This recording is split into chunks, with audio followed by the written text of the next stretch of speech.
मैं अशोक पांडे के पास चलूं, लेकिन एक बात कहूं, आज दोनों अशोक हैं भाजपा और सपा से। कांग्रेस ने अपना बहुत नुकसान किया ऐसे ही तर्क जुटा के, क्या उनकी तो मड़ैया लुट गई क्या?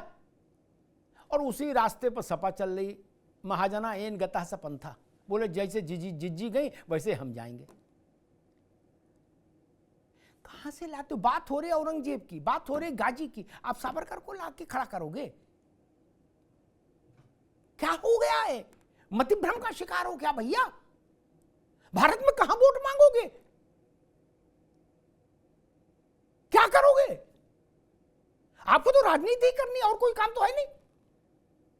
और ये वोट से ही होगी। किसी गांव में चले जाइए, वहां जरा पूछ लीजिए कि भाई हम सावरकर को औरंगजेब के बराबर तराजू में रखना चाहते हैं, उत्तर मिल जाएगा। बहस में पढ़ने की जरूरत ही नहीं। मेरे पास है प्योर पाव भाजी का मसाला, पाव भाजी मसाला, पाव भाजी को टेस्टी बना डाला। सबका राजा आल प्योर मसाला। प्रायोजक हैं cancer healer centre, a new beginning. Etah, Etawah, Farrukhabad, Mainpuri, Weber, Padrauna, Kushinagar, Azamgarh, Banaras, कहीं चले जाओ। और कहा गया कि पुरानी बात नहीं, ये तो एक उस वक्त मेरे दिमाग से चूक गई थी बात, वो अब कह दे रहे हैं कि कांग्रेस छोड़ दीजिए। जब केंद्र में कांग्रेस थी और उत्तर प्रदेश में अखिलेश जी की सरकार थी, तो उत्तर प्रदेश का पिछले कई दशकों का सबसे गंदा भयंकर दंगा हुआ मुजफ्फरनगर राइट्स। क्या? महीनों मुजफ्फरनगर जला, महीनों पश्चिमी उत्तर प्रदेश सुलगा, सैकड़ों मारे गए, हजारों बेघर हुए। तब तो भाजपा तो सरकार में नहीं थी। समाजवादी पार्टी करेगी, जब भाजपा आती तभी ऐसा दंगा होता है। और अशोक भाई ने कहा कि दंगे नेचुरल और अननेचुरल दोनों प्रकार के होते हैं। मैं तो ये जानता था दंगा दंगा होता है। ये विषय है। अशोक पांडे जी, मसला वही कि समाजवादी पार्टी कह रही है कि जहां जहां बीजेपी रहेगी वहां वहां हिंदू मुसलमान का तनाव रहेगा। अशोक जी, देखिए, अगर सपा रहेगी तो निश्चित रहेगा। मुजफ्फरनगर के दंगे में इसका हाथ था, सब लोग जानते हैं। दंगा कमीशन की रिपोर्ट निकाल ले तो सबसे ज्यादा दंगा कांग्रेस के जमाने में हुआ है। हमारे जमाने में कोई दंगा नहीं, कोई गरीब लोगों के खून से चंगा नहीं। मेरा कहना है ये अनर्गल प्रलाप कर रहे हैं। डॉक्टर राम मनोहर लोहिया, समाजवाद के प्रवर्तक, उन्होंने कहा था हर हिंदू मुसलमान को समझना चाहिए। बाबर, गजनी और गोरी हमलावर और लुटेरे थे। शेर शाह सूरी, रजिया और रसखान हमारे पुरखे थे। हमें कहेंगे मुसलमान विरोधी। अरे कबीर जयंती होती है, कौन मुसलमान जयंती? कहीं वो खुसरो का हो रहा है, कहीं रहीम का हो रहा है, कहीं रसखान का हो रहा है। भारतीय जनता पार्टी कहीं उस पर तो डंडा नहीं करती। लेकिन दुर्भाग्य है जो विदेशी आक्रांता हैं उन्हें महिमा मंडित करने का प्रयास हो रहा है। शिवाजी औरंगजेब की तुलना, औरंगजेब विदेशी आक्रांता, गला काटता था, बताएंगे टोपी सीता था, अपना भोजन करता था, लोगों का गला काटता था, अपने बाप का, अपने भाई का, अपनी बहन का, उसे नहीं बताएंगे। टोपी सीता था, उसी से पेट भरता था। अरे विदेशी आक्रांताओं को महिमा मंडित, गाजी विदेशी आक्रांता था और उसे महिमा मंडित करने का प्रयास हो रहा है। जबकि राजा सुहेल देव ने लड़ाई लड़ी थी। अभी एक सपा के प्रवक्ता शिवाजी के बारे में कह रहे थे। मेरा कहना है वो मामला औरंगजेब अच्छा था इसलिए नहीं, अपने पैर के अंगूठे से लगाया, इसलिए लगाया कि क्षत्रिय राजा होता है। शिवाजी महाराज क्षत्रिय नहीं थे, तो ब्राह्मणों ने कहा ये क्षत्रिय नहीं है, हम इन्हें इनका राज तिलक नहीं करेंगे। तो काशी का ब्राह्मण, जहाँ मैं बैठा हूँ, खुद ब्राह्मण हूँ, और यहाँ के ब्राह्मणों ने जाके शिवाजी को महिमा मंडित करने का काम किया है। काहे बेइज्जती करने का कुप्रयास ये समाजवादी पार्टी के हमारे महान लोगों का अपमान करने का प्रयास कर रहे हैं। ये दुर्भाग्यजनक है।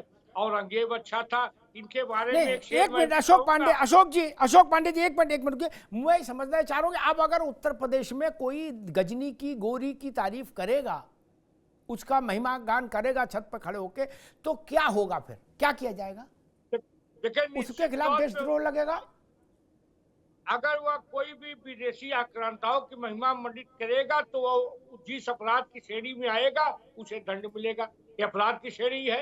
अबू आजमी जैसा आदमी क्षमा मांगने लगा, लगे चिल्लाने की बहुत अच्छा औरंगजेब था, आधे घंटे में आदमी बना दिए गए। मेरा कहना है कानून अभी नहीं राज कर रहा था तो बड़े बड़े लोग, कोई बाबर की औलाद कह रहा था अपने को, कोई गाजी की संतान कर रहा था, कोई कहने नहीं पाएगा। जो इस देश में सही है वही कहता हुआ नजर आएगा, इसमें कोई दो राय नहीं है। ठीक बात। अरविंद सिंह जी, क्या छत्रपति शिवाजी जब औरंगजेब पर सवाल उठेगा तो ये क्यों जरूरी हो, कुछ लोग क्यों छटपटाने लगते हैं कि नहीं औरंगजेब पर सवाल उठ रहा है तो आप महाराज छत्रपति शिवाजी को भी कटघरे में खड़ा कर दो, उनके अपमान के लिए भी कुछ झूठी सच्ची कहानियां ले आओ। जब गाजी पर सवाल उठे तो अंग्रेजों को सामने खड़ा कर दो। इसके पीछे क्या मानसिकता है? निरपेक्ष रूप से क्यों नहीं कहा जाता कि गाजी हमें मंजूर नहीं? उसके साथ कोई कहानी क्यों जोड़नी पड़ रही है? मैं इसका जवाब देता हूं। और जी इसका मैं जवाब दे रहा हूं। अभी अशोक जी बोल रहे थे, नेचुरल दंगा की बात कर रहे थे। देखिए, मैं अशोक जी से कहूंगा कि इनके पार्टी के और इनके नेताओं की एक जिद है, और जिद ये है कि कृष्ण थे हमारे पूर्वज जो बंसी बजाते थे, हम है उनके संतति, हम बांस बजाएंगे, आप क्या कर लेंगे? राम मनोहर लोहिया ने कहा है कि भारत को समझना है तो कृष्ण को समझना होगा, राम को समझना होगा, शिव को समझना होगा। इनको समझे बिना भारत को नहीं समझा जा सकता है।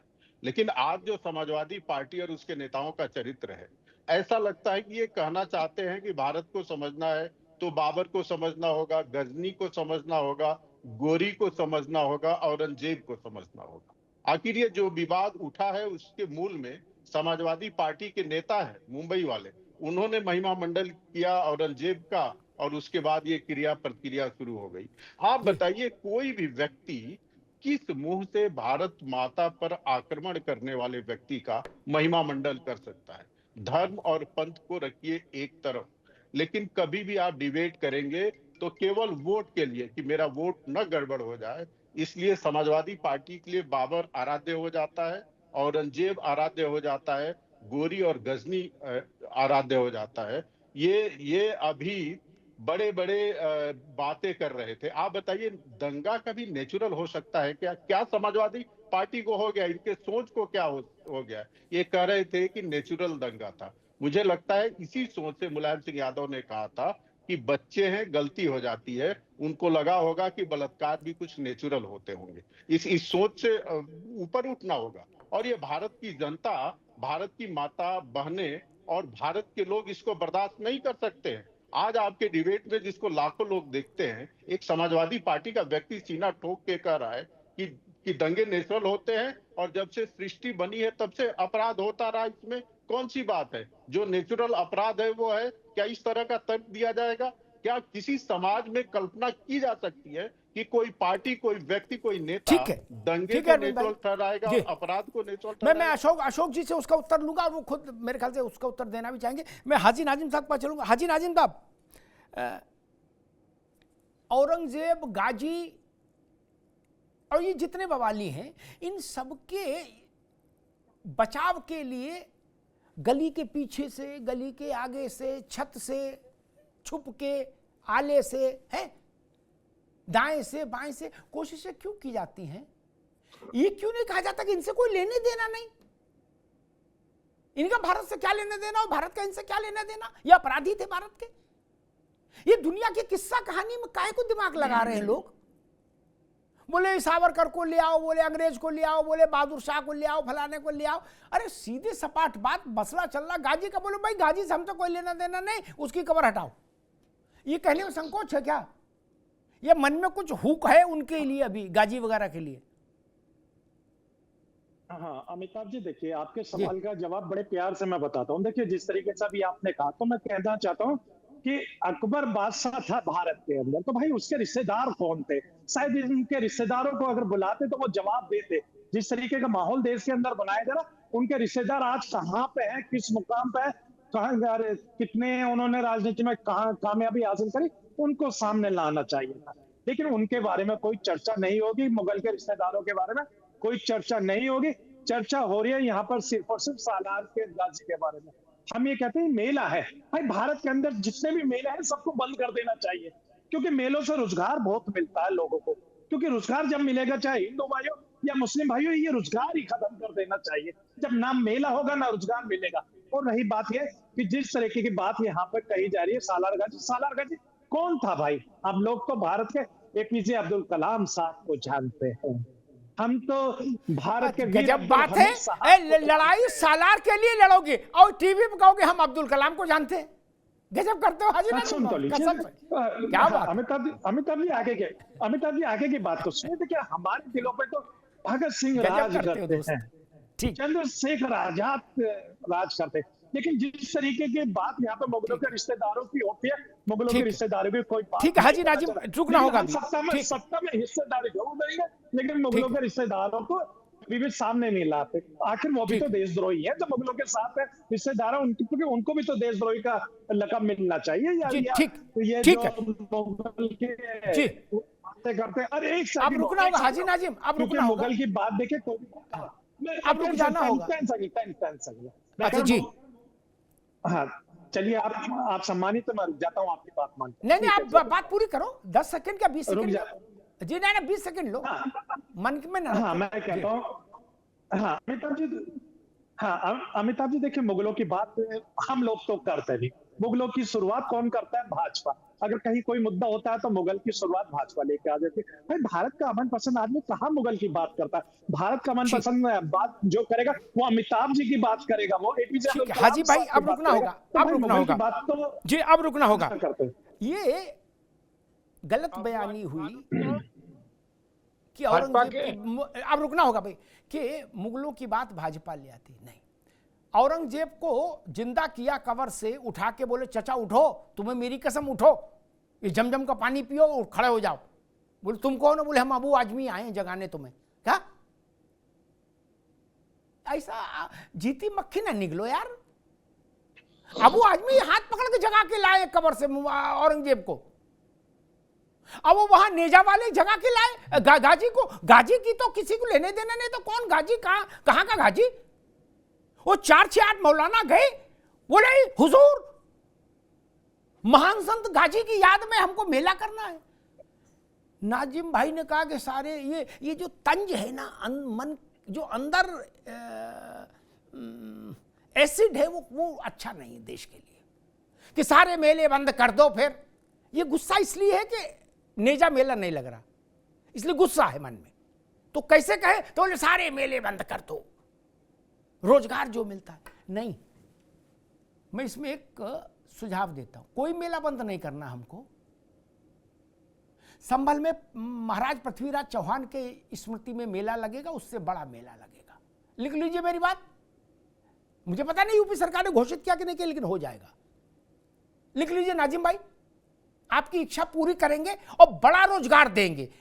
नेजा मेले से 4 गुना बड़ा। क्या? 4 गुना बड़ा। जैसे 13 के कुंभ से इस बार का कुंभ कई गुना बड़ा हुआ। और बहराइच में मैं दरगाह के नाम पर मेला लगे इसके पक्ष में नहीं।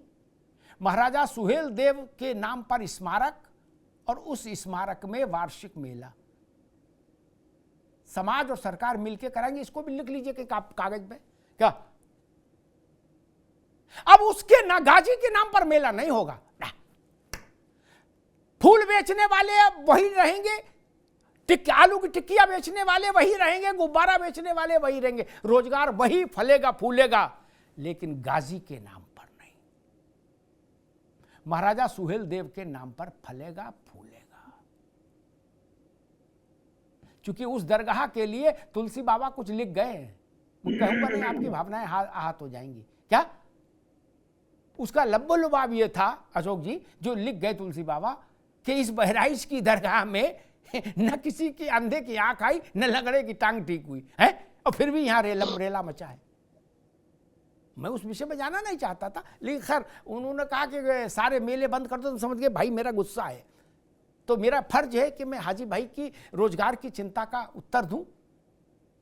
सारे मेले रहेंगे, लेकिन गजनी और गौरी के नाम पर नहीं। गणगौर का मेला करेंगे, गौरी के नाम पे मेला क्यों करेंगे? क्यों करेंगे? मेरे पास है प्योर पाव भाजी का मसाला, पाव भाजी मसाला, पाव भाजी को टेस्टी बना डाला। सबका राजा आल प्योर मसाला। प्रायोजक हैं cancer healer centre, a new beginning.